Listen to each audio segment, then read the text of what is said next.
C'est vrai que quand on se voit, on parle vite et tout ça là. Je veux faire juste quelque chose que le Seigneur m'a donné. Le but c'est quoi? Là je vais vous parler du socle. Amen. C'est quoi le socle? C'est la base sur laquelle repose une construction. Un objet, une relation. C'est l'élément essentiel sur lequel s'appuie tout le reste. C'est le socle. Amen. Ce qu'on doit savoir, là j'ai parlé que c'est la base à laquelle repose une construction. Donc ce que nous devons savoir, on construit une famille, un foyer. Donc, quand on construit, il faut que la base soit solide. Si la base n'est pas solide, là, on a des soucis. Donc, il est important d'avoir un socle, une base ou une fondation solide. À ce qui nous concerne, il est important d'avoir un couple uni qui donne une famille forte.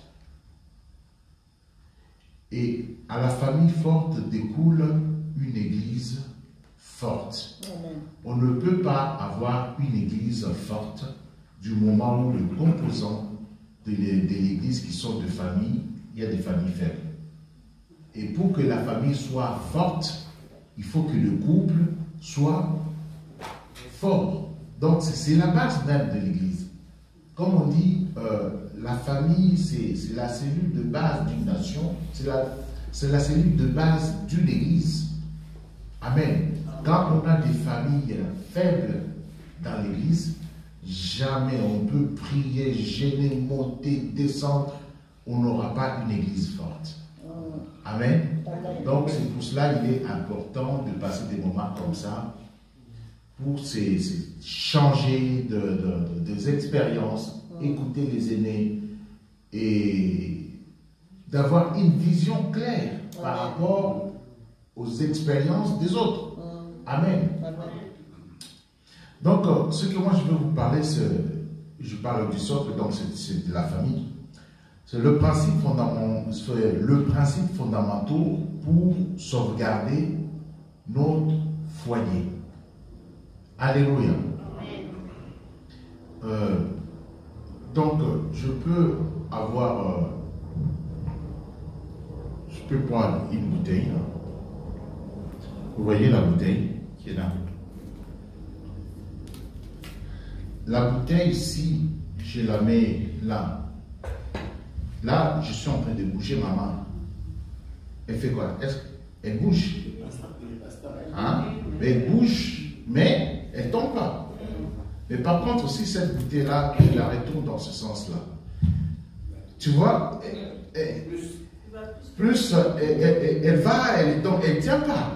Malgré que, pourquoi? Parce que la base n'est pas solide et n'est pas stable. Alléluia. Donc, c'est ce qu'on doit, malgré que l'intensité, même intensité que je peux faire, Ce n'est pas la même intensité si la base n'est pas solide. Alléluia. Qu'est-ce que cela veut dire tout ça? Cela veut dire tout simplement que on doit faire tout afin que la base soit solide. Même s'il y a du vent, même s'il y a la tempête qui arrive, ça peut bouger. C'est normal, mais ça ne va pas casser. Alléluia. Donc, nos familles, on doit prier à ce que nos familles soient comme un palmier, comme j'ai toujours dit. Les palmiers, le texture du palmier, c'est des fibres. Même si le vent vient, il peut coucher, mais il se relève. Mais si c'est le bois sec, même si c'est costaud, quand il y a la tempête, il casse, jamais il se relève. Alléluia. Et le Seigneur m'a donné ce verset qu'on va garder, dans notre tête. 1 Colossiens 3, 18 et 19. Amen. Amen. 1 Colossiens 3, 18, 19. Qu'est-ce que la parole de Dieu nous dit? Femmes, soyez soumises à vos maris. Amen. Amen. Comme il convient dans le Seigneur. Femmes, soyez soumises à vos maris, comme il convient dans le Seigneur. Donc la soumission, alléluia, ne doit pas être n'importe comment. Elle doit se conformer dans le Seigneur. Amen. Amen. Et la Bible continue. Marie, aimez vos femmes. Amen. Amen. Marie, aimez vos femmes. Et ne vous aigrisez pas contre elles. Amen. C'est très important ça. Et souvent, les hommes aiment bien. Qu'est-ce que la Bible dit? Sois soumise. Oui, elles doivent être soumises dans le Seigneur. Donc cela veut dire que tu ne peux pas demander à ta femme de faire des choses qui ne sont pas dans le Seigneur et n'est pas obligé de dire oui. Alléluia. Amen. Et Marie, aimez vos femmes et ne vous aigrisez pas contre elles. Quand on parle de aigri, qu'est-ce que cela veut dire? C'est un adjectif qui veut dire que le déception est rendu irritable. Pardon. Donc, la déception peut rendre irritable quand tu es aigri. Et ça peut rendre agressif. Amen. Donc, la Bible nous dit, Marie, aimez vos femmes et ne vous aigrisez pas contre elles. Donc, il ne faut pas qu'on ait, parce qu'il y a une déception quelque part, la femme n'a pas fait ce que tu lui as demandé, hein, et toi, dans ton cœur, tu portes des choses, et ces choses-là peuvent te ramener même à l'agressivité. Amen. Mais bien aimé, nous connaissons l'histoire qui est dans la Bible, qui nous parle de Caïn et Abel. Amen. Dans le livre de Genèse 4, à partir de 6. Cette histoire nous enseigne beaucoup. Là, c'est vrai que nous parlons du couple, nous parlons du socle. Mais cette histoire nous enseigne une chose importante. C'est quoi? Quand dans Genèse 4, 6, Dieu dit, et l'Éternel dit à Caïn, Dieu est en train de parler à Caïn, pourquoi es-tu irrité? Et pourquoi ton visage est-il abattu? Dieu a vu que Caïn avait un problème. Amen. Quand à la maison nous avons des problèmes dans notre cœur, nous ne les disons pas. Dieu voit. Dieu voit. Donc cette histoire nous enseigne beaucoup, mes bien-aimés. Bon, j'ai laissé juste comme ça. Oui, j'ai laissé juste comme ça. Est-ce que tu as ôté dans ton cœur ou bien le problème reste toujours là? Mais Dieu voit ton état. C'est comme Dieu. Il a vu. Et puis, la Bible dit, et l'Éternel dit à Caïn, pourquoi es-tu irrité et pourquoi ton visage est-il abattu? Donc Dieu a vu le cœur de Caïn à ce moment-là. Dieu prévient à Caïn de faire très attention pour son avenir.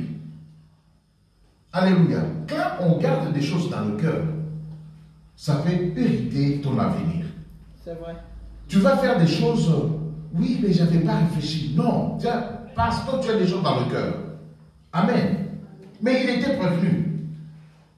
Genèse 4, 7, Dieu dit, certainement, si tu agis bien, tu relèveras ton visage. Et si tu agis mal, le péché se couche à ta porte et ses désirs se portent vers toi. Donc là, Caïn, avant qu'il fasse des bêtises, Dieu lui prévient. C'est comme nous aussi.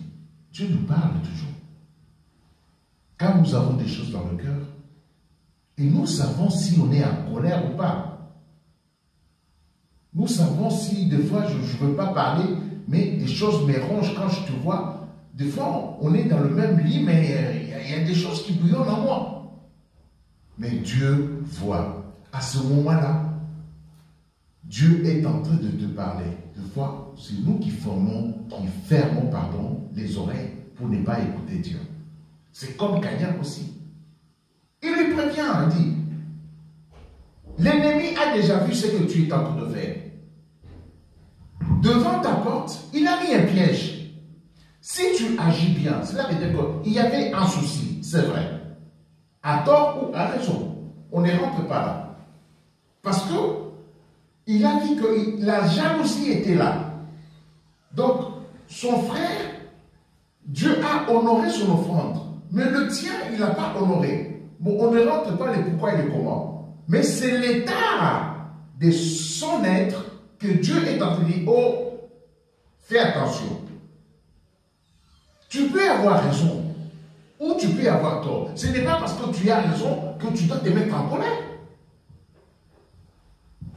Tu as raison dans le fond, mais dans la forme, attention. Qu'est-ce que tu vas faire? Il dit, fais attention. Moi, je te préviens. Je vois ton état, mais il y a un piège devant ta porte. Dans d'autres versions même, c'est dit que il a mis le dragon devant ta porte. Fais attention, conduis-toi bien. C'est-à-dire quoi? C'est dans la pensée.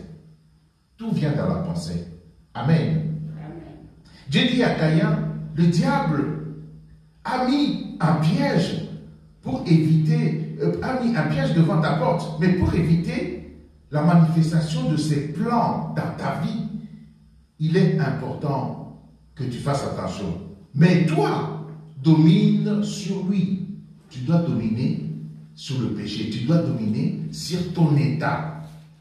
La chose qui est dans ton cœur, tu dois dominer sur elle. Même si tu as raison, même si tu as tort, mais tu sais que ce qui est dans ton intérieur n'est pas bon pour Dieu. Mais toi, tu dois faire attention, c'est une porte que tu es en train d'ouvrir. À tort ou à raison. Amen. Mais bien aimés, donc tout cela, nous devons savoir que ça passe dans la pensée. Quand ces choses nous arrivent, on doit dominer. On doit dominer. C'est dans la pensée. Le péché commence dans la pensée. Et l'ennemi, quand il veut t'attaquer, il attaque tout d'abord dans la pensée. C'est là où tu vas concevoir le péché. C'est là où tu vas concevoir ce que tu vas faire. Ah, bon, il va voir de quel moi je m'échauffe. Alléluia. Mais ce que nous devons savoir, on est des chrétiens. On est des chrétiens. Mari et femme Donc, comme je disais tout à l'heure, que la base doit être solide. C'est la base qu'on doit mettre. Alléluia. Donc, on doit chercher de cailloux pour construire la fondation de la famille. Même quand il est solide, même le vent peut arriver, la tempête peut arriver, mais la maison va tenir. Pour que ça tienne, dans toutes les histoires qu'on vient d'écouter, des témoignages ici, des familles et tout ça là, il y a une chose qu'on doit faire. C'est quoi? Philippiens 2:5 dit, ayez en vous le sentiment qui était en Jésus-Christ. Alléluia. Quel que soit, Jésus-Christ, on l'a traité de Belzéboul. On l'a traité de tous les noms. Même si on la croit, mes bien-aimés.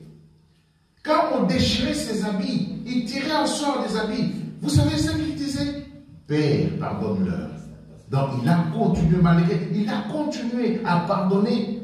Vous savez ce qu'on nous présente, Jésus-Christ n'était pas à la croix avec le bout d'habit. Hein? Non, il était nu. Ridiculisé devant sa mère. Mais il a dit, pardonne-leur, ils ne savent pas ce qu'ils font. Amen. Amen. Vous savez, c'est l'attitude qu'on doit prendre comme Christ. Alléluia. Amen. Si on fait comme Christ, on ferme toutes les portes de l'ennemi. Même quand on sort, le diable est devant notre porte, il n'aura pas d'entrée. Il ne va pas rentrer à nous pour nous pousser à faire du mal. Alléluia. Mais, comme nous connaissons l'histoire, Caïn n'a pas écouté. Caïn a écouté son cœur. Et pourtant, il était prévenu. Comme nous, aujourd'hui, on est en train de se prévenir. Quand on écoute les histoires des anciens et tout ça là, c'est un enseignement. Moi, j'étais très content. J'ai dit, mais je n'aime pas enseigner. Parce que dans nos témoignages, c'est déjà un enseignement. C'est à nous de savoir qu'est-ce qu'on doit tirer là-dedans. Alléluia. Mais Caïn n'a pas écouté. Il a tué son frère. Caïn a tué son frère. Parce qu'il avait quelque chose dans le cœur. Mais bien aimés, combien de fois nous faisons du mal à nos conjoints? Combien de fois on a déjà tué nos conjoints? Combien de fois? Là, je ne parle pas de physique, c'est dans le spirituel. Le fait même de penser, elle va voir de quel bois je m'échauffe. Bon, donc je vais raconter ce que je ne raconte jamais sur elle. Waouh! C'est déjà que tu l'as tué. Tu as tué ton conjoint. Et là, l'ennemi est content. Là, tu as déstabilisé déjà ta maison. Là, tu as cassé les fondations. La stabilité de la maison n'est plus. Alléluia. Éphésiens 4, 26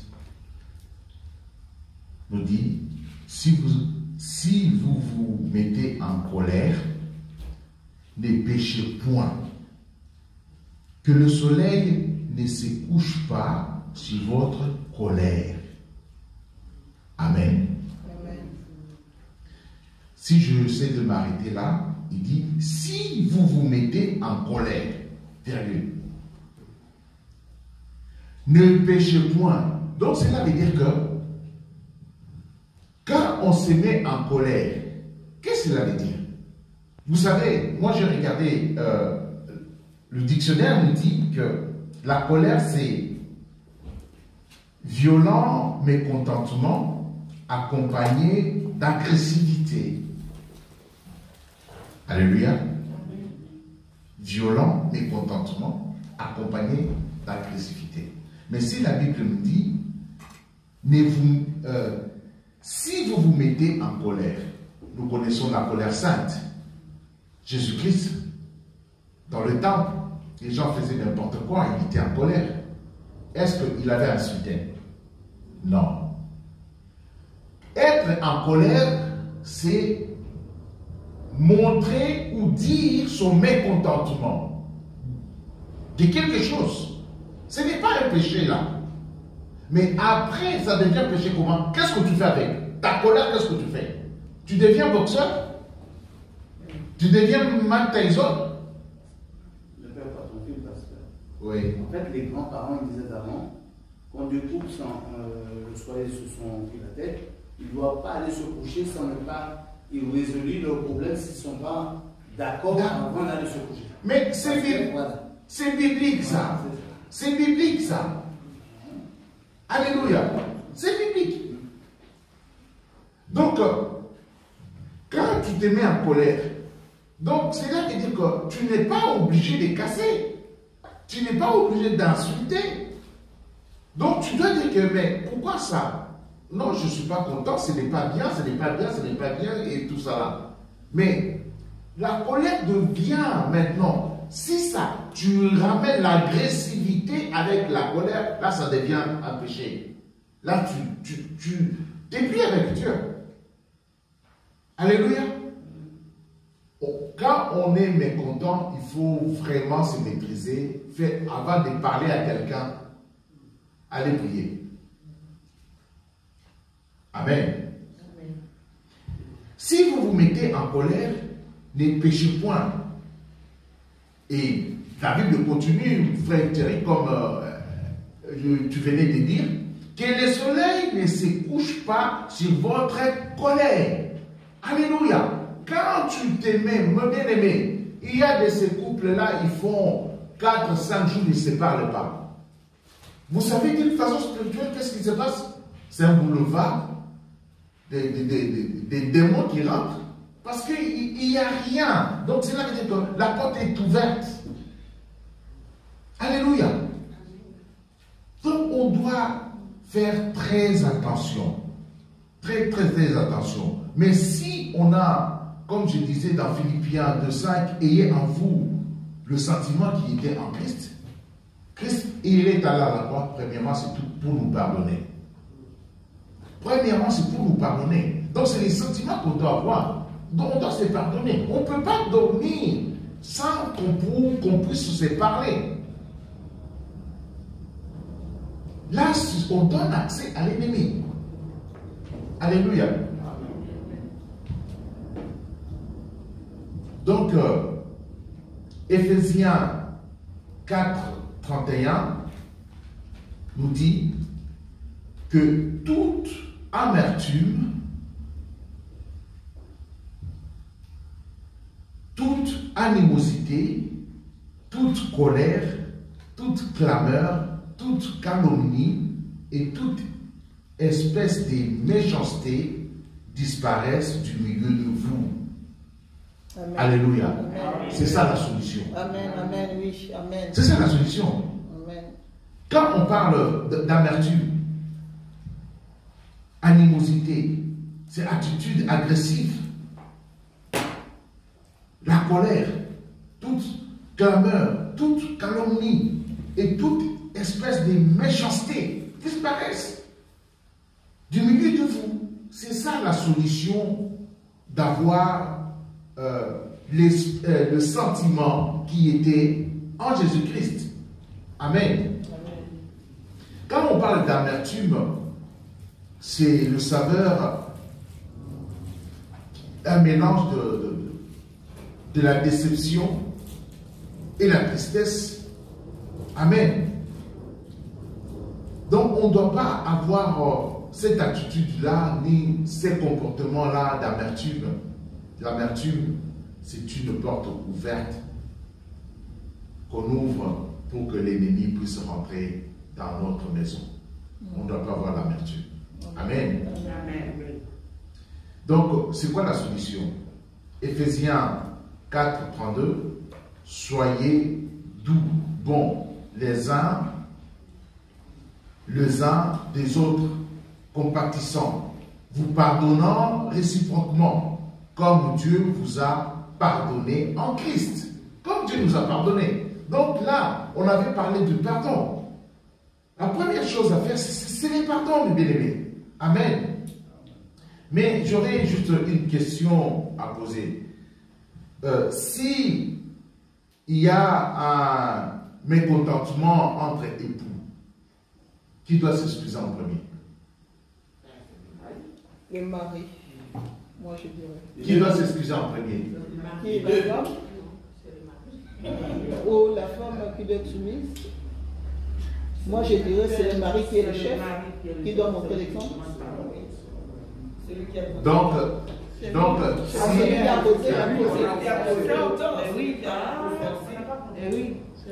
je répète la question. S'il y a un mécontentement, ou bien il y a le problème à la maison, qui va s'excuser en premier? Mais qui a fait la faute?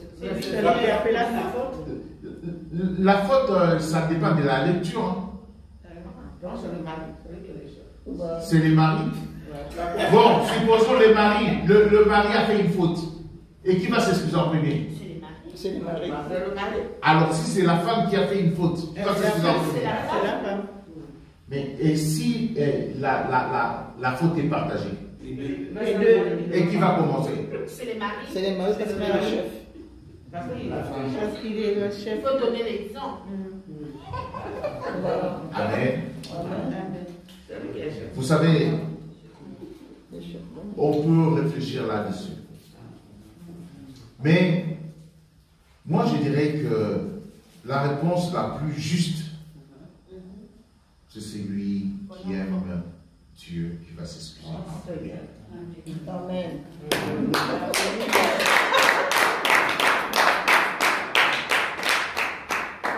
On t'a causé du tort. Mais si tu aimes Dieu, tu viendras même demander pardon à celui qui t'a causé du tort. Amen. Donc la réponse c'est celui qui aime Dieu. Bonne réponse. Voilà. Proverbe 10, 12 nous dit, la haine existe, la haine excite des querelles, mais l'amour couvre toute faute. Amen. Amen. La réponse que j'ai donnée, c'est Matthieu 5, 23 à 24. Qu'est-ce qu'elle nous dit? Si donc tu présentes ton offrande à l'autel et que là, tu te souviens que ton frère ou ta femme ou ton mari a quelque chose contre toi, laisse la personne a un problème contre toi et non pas toi tu as un problème avec cette personne-là. Alléluia. Et la Bible nous dit, laisse ton offrande devant l'autel et va d'abord te réconcilier avec ton frère ou ta femme ou ton ami et après viens présenter ton offrande. Amen. Amen. Amen. Quelqu'un a un problème avec toi. Ben, c'est lui qui te cause du tort. Mais quand on ramène l'offrande ce n'est pas seulement l'argent. On ramène tout son cœur auprès du Seigneur. On ramène nos prières auprès du Seigneur. Mets-toi tout d'abord à côté, va arranger avec ton frère, va arranger avec ta femme. Pourquoi tout cela? Parce que tu es humble. Amen. Alléluia. Amen. Tu t'as causé du tort, tu es humble. Amen. Tu viens, tu arranges la situation. Amen. Amen. Amen. Donc, quand il y a des palabres à la maison, celui qui est humble, celui qui a plus de Dieu, doit s'abaisser et demander pardon. Amen. Vous savez que quand tu demandes pardon comme ça fait réfléchir même à la personne qui t'a fait du tort. Amen. Dieu fait grâce aux saints. Amen. Amen.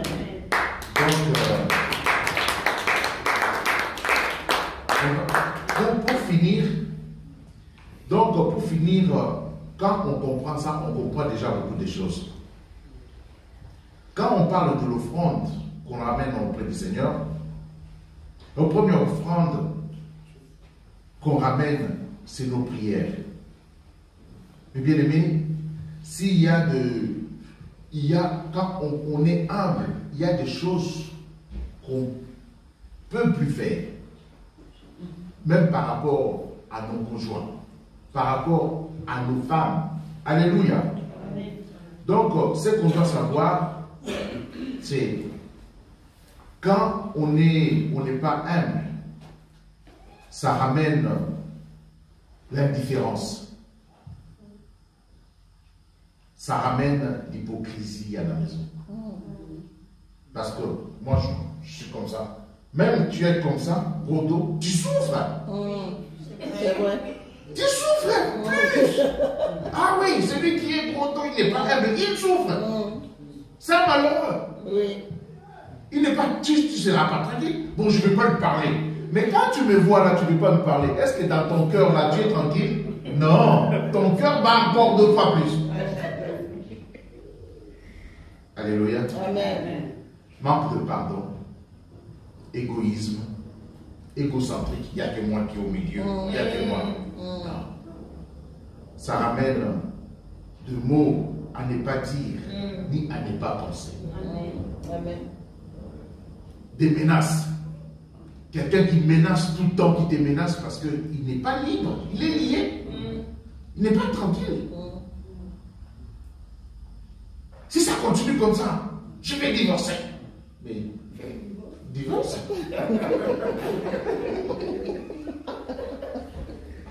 Quelqu'un qui est comme ça, c'est quelqu'un qui est malade spirituellement. Il faut prier pour lui. Amen. Mais des choses à faire dans le couple, c'est avoir la même vision. Amen. Quelle est votre vision? Amen. C'est la vision du Christ. Suivre Christ. Marcher sur le pas du Christ. Alléluia. Grandir ensemble. Amen. Il est important de grandir ensemble. Évoluer ensemble. Donc lire aussi ensemble. Prier ensemble. Amen. Savoir se compléter. On se connaît. Sœur Brigitte connaît mes faiblesses. Je connais les faiblesses de Sœur Brigitte. Ce que je sais qu'elle ne peut pas faire, moi je le fais.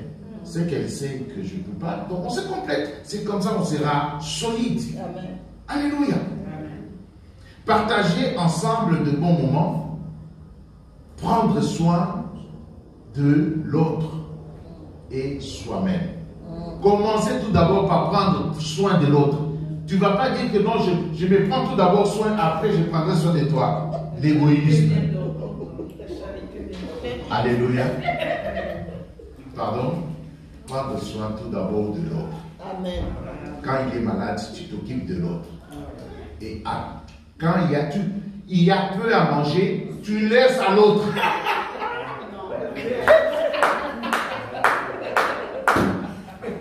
À qui? À l'homme. Non. Qui peut pas? C'est la femme qui peut pas. Donc, la femme laisse pour son mari. Alors, elle donne de ça. Alléluia. Si, c'est vrai. L'autre, c'est qui? Si tu es la femme, tu laisses à ton mari. Si c'est le mari, tu laisses à l'autre. C'est vrai. Mais souvent, c'est toujours la femme qui laisse à l'homme. Mais bien aimé, si tu as Christ en toi, tu dois te sacrifier pour l'autre comme Christ s'est sacrifié à la croix. Amen. Non, par même qu'ils n'arrivent pas à l'église, ils avaient ça. Oui. Mais c'est ça. Pour leur mari. Maintenant, c'est ça. Et l'autre, il va voir quelle situation. Bon, comme tu m'as laissé ça, on peut partager. Ou bien je te les laisse. Alléluia. Mais si toi, tu penses qu'à toi parce que tu es égocentrique, c'est là où l'ennemi va arriver et tu vas déstabiliser. Tu vas déstabiliser votre couple. Tu vas déstabiliser votre socle. Alléluia. Que le Seigneur vous bénisse. Amen.